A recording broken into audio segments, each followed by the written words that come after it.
Did you know that some stupid things older adults do every day might quietly be making life harder? If you're between 65 and 80, this video is your wake-up call. We're going to talk about 5 unexpected things many seniors continue to do, things that might seem small or harmless but are actually holding you back from living your best years with confidence and peace. These aren't the usual tips you've heard 100 times. These are the ones that slip under the radar, yet quietly shape the way we age mentally, physically, and emotionally. And I say this not to judge, but to help you live stronger, smarter, and more in control of your time. So, if you've ever wondered what simple choices might be costing you joy, independence, or good health, stick with me, because what you learn today could help you avoid regrets later. And trust me, the last one is something most people overlook entirely. You won't want to miss it. Number 1. Clinging to old grudges.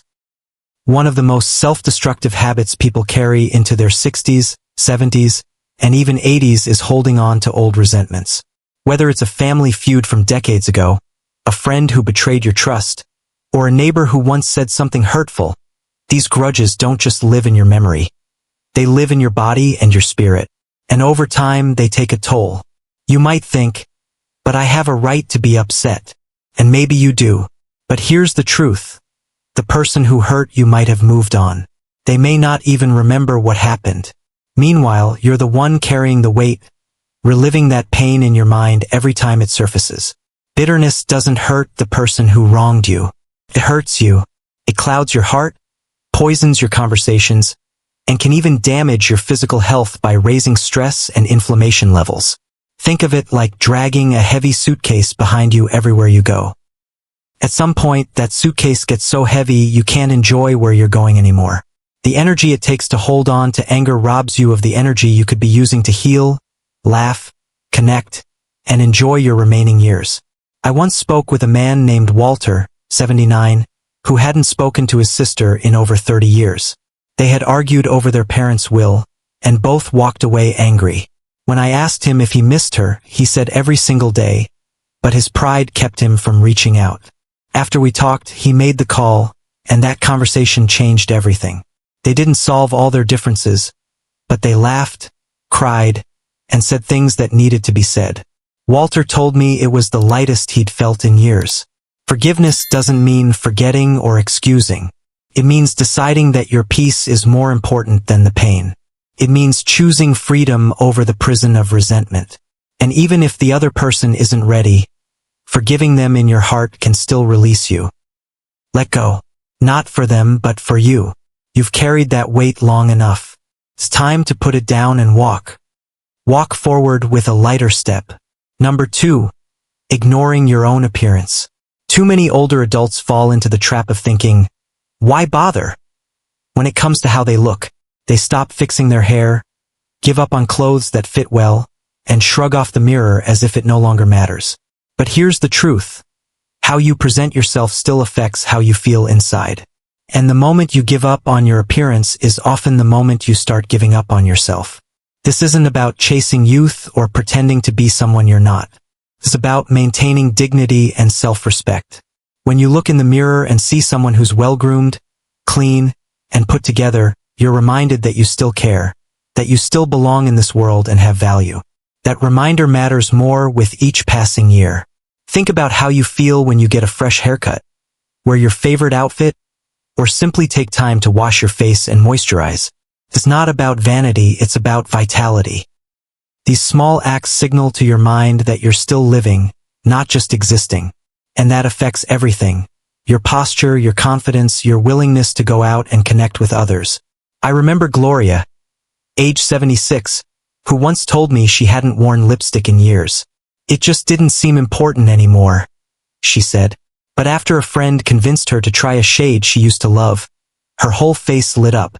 I didn't realize how much I missed myself, she admitted. That one tube of lipstick reminded her she was still there. Still beautiful, still worthy of attention. Neglecting your appearance often leads to isolation, low mood, and a sense of fading into the background. But taking care of how you look, even in the smallest ways, brings you back to life. Tells the world and yourself that you're still in the game. So, take pride in your appearance. Wear colors that lift your mood. Trim that beard. Put on those earrings. Not to impress anyone else, but to honor the amazing life you've lived and the one you're still living. If you're still watching this video and finding these insights valuable, please comment number 2 below to let me know you're here. And if you haven't subscribed yet, I recommend you subscribe and turn on the bell so you don't miss any videos.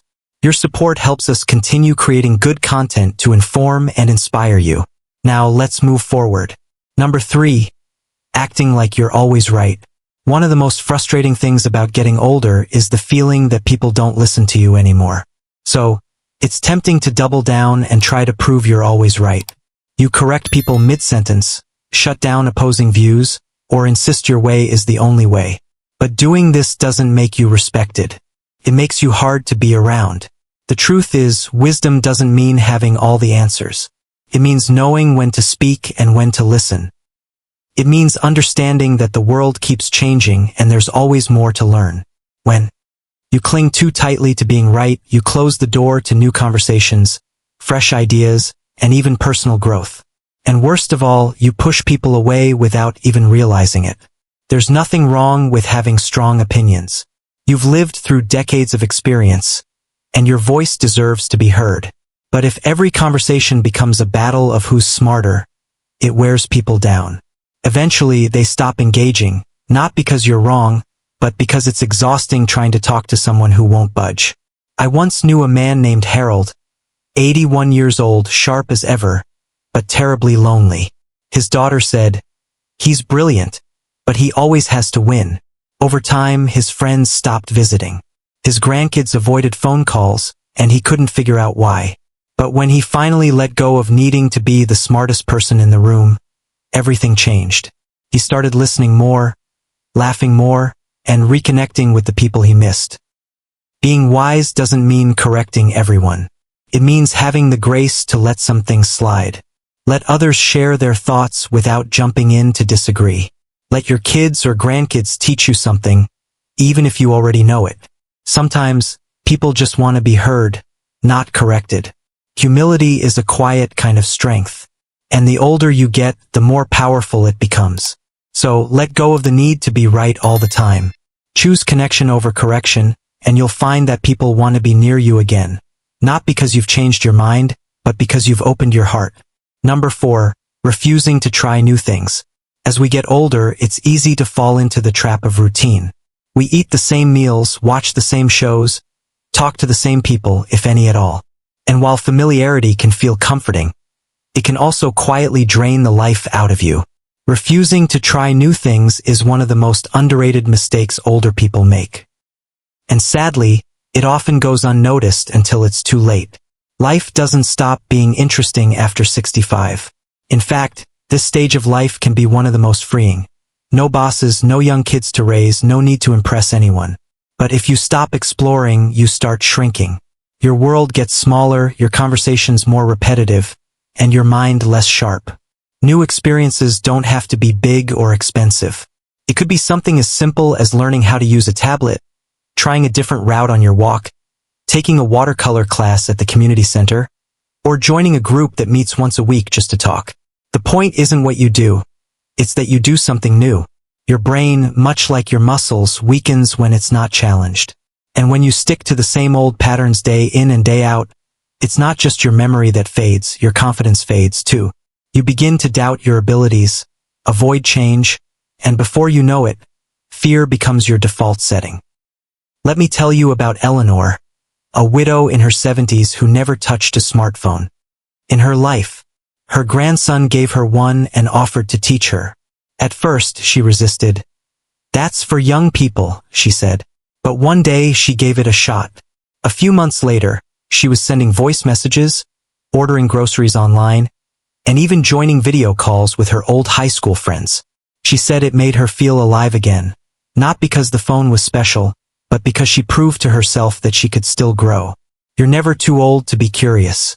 And the moment you say, "I don't do that," you start drawing the line around your own world. But that line can become a cage. Open the door.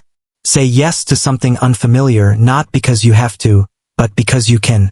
You're still here, and that means life still has new things to offer. If you're still watching this video and finding these insights valuable, please comment number 4 below to let me know you're here. And if you haven't subscribed yet, I recommend you subscribe and turn on the bell so you don't miss any videos. Your support helps us continue creating good content to inform and inspire you. Now let's move forward. Number 5. Acting like you don't need help.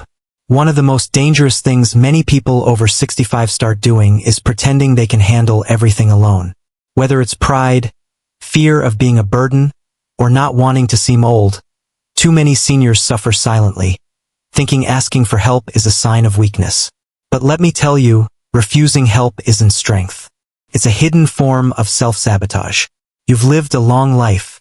You've raised kids, worked hard, survived loss, and overcome challenges. You've earned the right to lean on others when needed. Yet somehow, many older adults believe that needing help means they failed.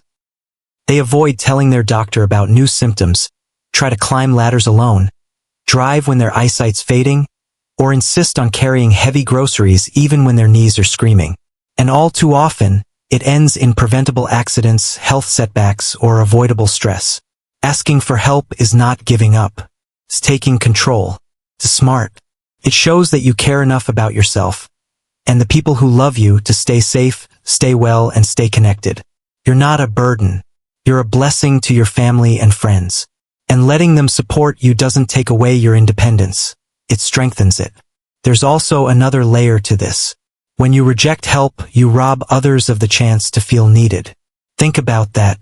People, especially younger ones, often want to feel useful to you. Whether it's your daughter offering to do your shopping, your neighbor offering to rake your leaves, or your grandson helping with your computer, saying yes builds bridges. It gives them a sense of purpose, and it gives you the warmth of knowing you're cared for. Take Jim, for example. He's 74 and used to fixing everything around the house himself. But last year, after a minor fall from a ladder, he finally asked his nephew to help with the gutters. Not only did they get the job done safely, but they ended up grabbing lunch and reconnecting. That simple yes turned into something more.